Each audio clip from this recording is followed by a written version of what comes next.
पुस्तक का नाम महिला जागृति अभियान ऑडियो 2। नई शताब्दी, नारी शताब्दी। अंधकार युग से उभरकर अनेक सत्प्रवृत्तियों की तरह नारी भी अब नए सिरे से अपने वर्चस्व का परिचय देने के लिए ऊपर आ रही है। इसे कल्पना या संभावना नहीं, वरन सुनिश्चित भवितव्यता ही समझना चाहिए। विदेशों में यह क्रम पहले से ही चल पड़ा है। समुन्नत देशों में नारी का प्रवेश उन सभी क्षेत्रों में है जिनमें कि पुरुष अपने पुरुषार्थ का परिचय देते रहे। अमेरिका, जापान, जर्मनी, रूस आदि की महिलाएं राजनीति से लेकर वैज्ञानिक और आर्थिक क्षेत्र में क्रांतिकारी कार्य कर रही हैं। इनकी समाज सेवा भी ऐसी है जिसके लिए मुक्त कंठ से प्रशंसा की जा सकती है। मॉन्टेसरी की शिक्षा क्रांति, फ्लोरेंस नाइटिंगेल का रेड क्रॉस आंदोलन, मैडम क्यूरी के वैज्ञानिक अनुसंधान, मदर टेरेसा की दरिद्रों के प्रति करुणा व मेरी स्टोप का परिवार नियोजन कार्यक्रम ऐसी उपलब्धियां हैं जिनका चीरकाल तक भाव भरा स्मरण होता रहेगा। राजनीति के क्षेत्र में इंदिरा गांधी, गोल्डा मायर, मार्गरेट थेचर, भंडार नायके, कोरा एक्विनो आदि का नाम हर किसी की जबान पर रहा है। बेनजीर भुट्टो ने पाकिस्तान में हेरोइन तस्करों के विरुद्ध अपने ढंग की जंग छेड़ी। जापान में तो कमाल ही हुआ है। वहां की एक महिला टाकोका डोई ने जनमानस पर अपनी ऐसी छाप छोड़ी कि पहले टोक्यो असेंबली के चुनाव में तथा उसके बाद पूरे जापान के चुनाव में महिला प्रधान प्रजातांत्रिक पार्टी को बहुमत दिलाकर ही छोड़ा। संसार भर में महिलाएं अपने वर्चस्व के ऐसे प्रमाण परिचय दे रही जिन्हें देखते हुए उन पर किसी भी प्रकार पिछड़ेपन का आरोप नहीं लगाया जा सकता। यह सब गत शताब्दी में संभव हुआ है। अब इस उभार में और अधिक उफान आने की पूरी संभावना है।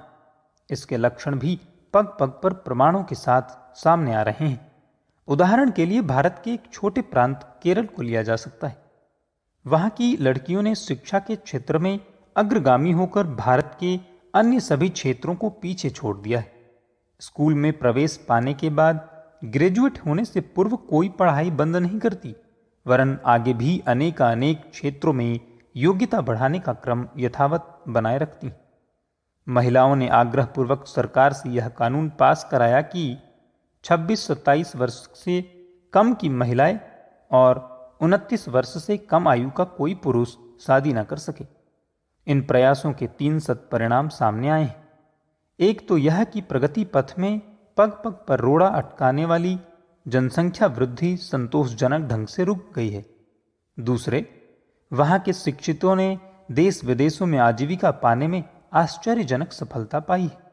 तीसरे, प्रदेश की समृद्धि में संतोषजनक अभिवृद्धि हुई है।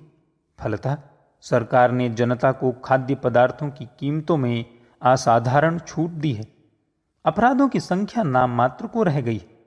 इन सभी बातों में नारी समाज के निजी उत्साह ने प्रमुख भूमिका निभाई। यूं पुरुषों ने भी उनके मार्ग में कोई बड़ा अवरोध खड़ा नहीं किया है।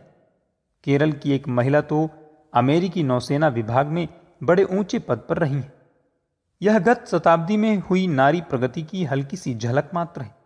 यदि विश्व भ्रमण पर निकला जाए तो प्रतीत होगा कि अनेक देशों या क्षेत्रों में इस संदर्भ में नया उत्साह उभरा है और नारी प्रगति को देखते हुए यह निष्कर्ष निकलता है कि यह हवा आगे भी रुकने वाली नहीं है और वह लक्ष्य पूरा होकर रहेगा जिसमें नर और नारी एक समान का उद्घोष किया गया है। भारत अग्रणी था, अग्रणी रहेगा। भारत को इस दिशा में अभी बहुत कुछ करना है। जिस देश की संघमित्रा और आम्रपाली अपने सुविधा साधनों को लात मारकर विश्व के कल्याण के लिए निकल पड़ी थीं और संसार भर में बौद्ध मठों की स्थापना एवं संगठन में असाधारण रूप से सफल हुई थी, उसी देश में इन दिनों नारी का पिछड़ापन अभी भी बुरी तरह छाया हुआ है। देहाती क्षेत्रों में तो उसकी शिक्षा और सामाजिक स्थिति दयनीय स्तर की देखी जा सकती है।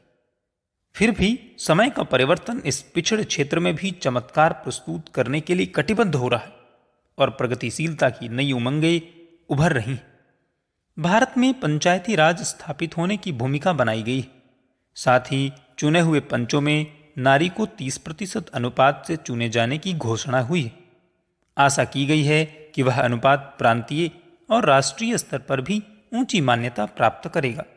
जनजातियों के आरक्षण की तरह अन्य महत्वपूर्ण भागों और पदों पर भी उनका समुचित ध्यान रखा जाएगा।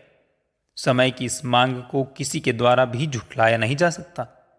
बात भले ही शासकीय क्षेत्रों में प्रवेश पाने से आरंभ हो, पर यह प्रगति क्रम उतने छोटे क्षेत्र तक ही सीमित होकर नहीं रह सकता।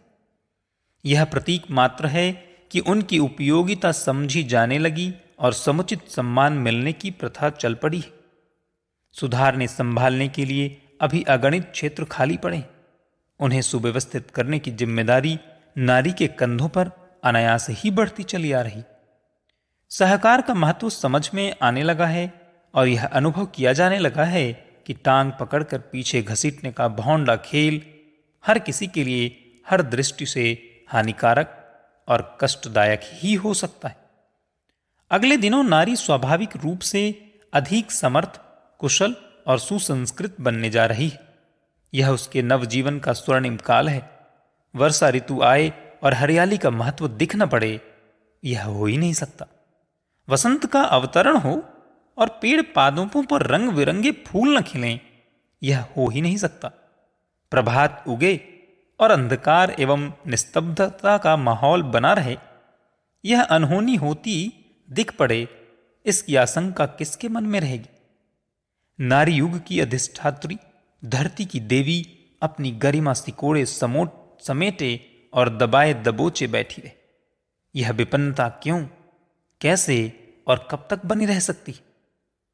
समर्थता के साथ साथ समझदारी भी बढ़ती है और वह अदृश्य के मार्गदर्शन में अभ्युदय की दिशा में चल पड़े तो उसके द्वारा उत्पन्न होने वाले चमत्कारों से वंचित ही बने रहना किस कारण रुका रह सकेगा। नारी के अनुदान कभी भी हल्के स्तर के नहीं रहे। उसने धरित्री के ऊर्जा के, वर्षा के व प्राणवायु के सदृश अपनी विभूति वर्षा से संसार के कण कण को सरस, सुंदर एवं समुन्नत बनाया है। करुणा, दया, सेवा, उसका समर्पण और उसकी अनुकंपा ही है जो इस संसार को सुरम्य, सुसंस्कृत रखे रह पा रही है।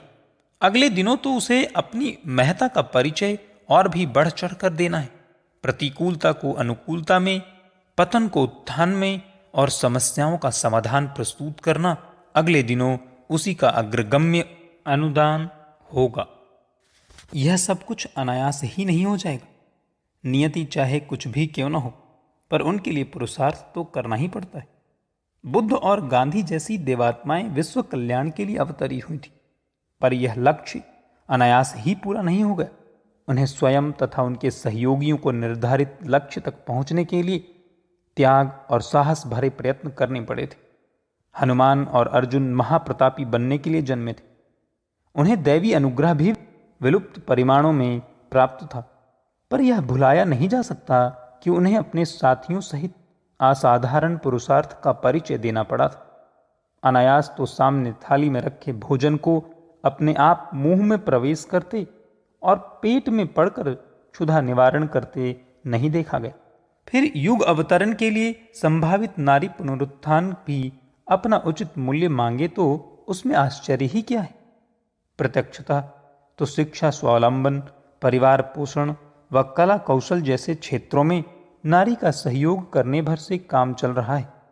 इन कामों में विचारवानों से लेकर सरकार तक का सहयोग मिल रहा है। वे नौकरियों में भी प्रवेश कर रही हैं। इन लक्ष्यों को प्रगति का नाम भी मिल रहा है। इतने पर भी एक भारी कठिनाई अभी भी आ रही है, जो मान्यताओं और प्रथाओं के रूप में अदृश्य होते हुए भी इतना अनर्थ कर रही है कि उसकी तुलना में दृश्यमान विकास कार्यों में होने वाले लाभों को नगण्य ही कहा जा सकता है। ये बंधन अब टूटने ही चाहिए। लोकमानस में नारी के प्रति इतनी भ्रांतियां, इतनी मूढ़ मान्यताएं जड़ पकड़ गई हैं कि उन्हें ऐसे कुहासे का प्रकोप कह सकते हैं जिसमें हाथ को हाथ नहीं सूझता। दुर्बुद्धि, समझदारी जैसी लगती है। परिवर्तन इसी क्षेत्र में लाए जाने की आवश्यकता है। मान्यताओं के अनुरूप चिंतन प्रवाह चल पड़ता है, तदनुरूप क्रियाकलाप और प्रचलन व्यवहार का क्रम स्वतः बन पड़ता है। जिन दिनों नारी की वरीयता सिरोधार्य की जाती थी और उसे मानुषी कलेवर में देवी की मान्यता दी जाती थी, तब वह अपनी क्षमताओं को उभारने और समूची मानव जाति का बहुविध हित साधन करने में समर्थ रहती थी।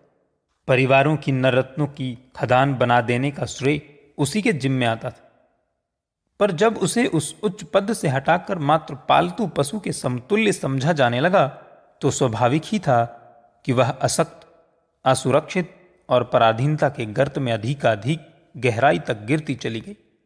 इन दिनों नारी के प्रति जो दृष्टिकोण है उसमें अभिभावक उसे पराये घर का कूड़ा मानकर उपेक्षा करते और लड़कों की तुलना में कहीं अधिक निचले दर्जे का पक्षपात बरतते हैं। पति की दृष्टि में वह कामुकता की आग को बुझाने का एक खरीदा गया माध्यम है। उसे कामिनी, रमणी और भोग्या के रूप में ही निरखा, परखा और संतान का असह्य भार वहन करने के लिए बाध्य किया जाता है।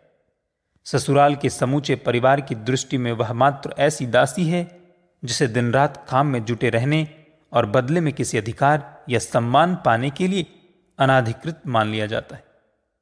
स्पष्ट है, इन बाध्य परिस्थितियों में रहकर कोई भी मौलिक प्रतिभा को गंवाता ही चला जा सकता है। यही इन दिनों उसकी नियति बन गई है। हे मानसिकता ने ही उसकी वरिष्ठता का अपहरण किया और फिर से ना करने के लिए मांग करने तक में असह्य असमर्थ बना दिया है। ऐसी दशा में उसकी उपयोगिता और प्रतिभा का ह्रास होते जाना स्वाभाविक ही है। आधी जनसंख्या को ऐसी दयनीय स्थिति में पटक देने पर पुरुष भी मात्र घाटा ही सह सकता है। समस्त संसार को उनके गरिमाजन्य अनेकानेक लाभों से वंचित रहना पड़ रहा है। विशेषतः भारत जैसे पिछड़े देश के लोगों के लिए तो यह घाटा निरंतर उठाते रहना बहुत ही भारी पड़ता है। न्याय और औचित्य को उपलब्ध करने के लिए मांग ही नहीं, संघर्ष करने वाले इस युग में नारी की यथास्थिति बनी रहे, यह हो नहीं सकता। समय ने अनेक प्रसंगों में अनेक स्तर के परिवर्तन करने के लिए बाध्य कर दिया है। वह प्रवाह नारी को यथास्थिति में यथावत पड़े नहीं रहने दे सकता। इस परिवर्तन और उत्थान की एक छोटी झलक झांकी नारी के अधिकारों को कानूनी स्थिति प्रदान करने से आरंभ हुई है और उसने सामाजिक क्षेत्र में उचित न्याय मिलने की संभावना का संग दिया है। पंचायत चुनाव में उनके लिए 30% स्थान सुरक्षित किए गए हैं। यह स्तर प्रांतीय केंद्रीय शासन सभाओं में भी प्राप्त होगा। इस आधार पर उमड़े हुए उत्साह ने नर और नारी दोनों को प्रभावित किया है।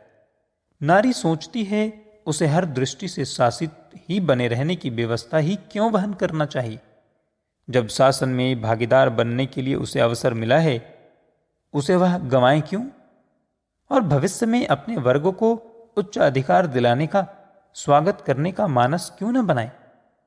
परिवार के पुरुष भी सोचते हैं कि हमारा कोई सदस्य यदि शासन में भागीदार बनता है तो उस आधार पर पूरे परिवार का सम्मान और अधिकार बढ़ेगा ही। अस्तु, जहां सम्मान लाभ का प्रयोग आता है वहां सहज सहमति हो जाती। वर्तमान सुधारों का सर्वत्र स्वागत ही किया गया है और प्रयास चल पड़ा है कि नारियों को अधिक सुयोग्य बनाया जाए ताकि वे जनसाधारण की दृष्टि में महत्वपूर्ण मानी जाएं और उन्हें मतदान में भी सफलता मिले।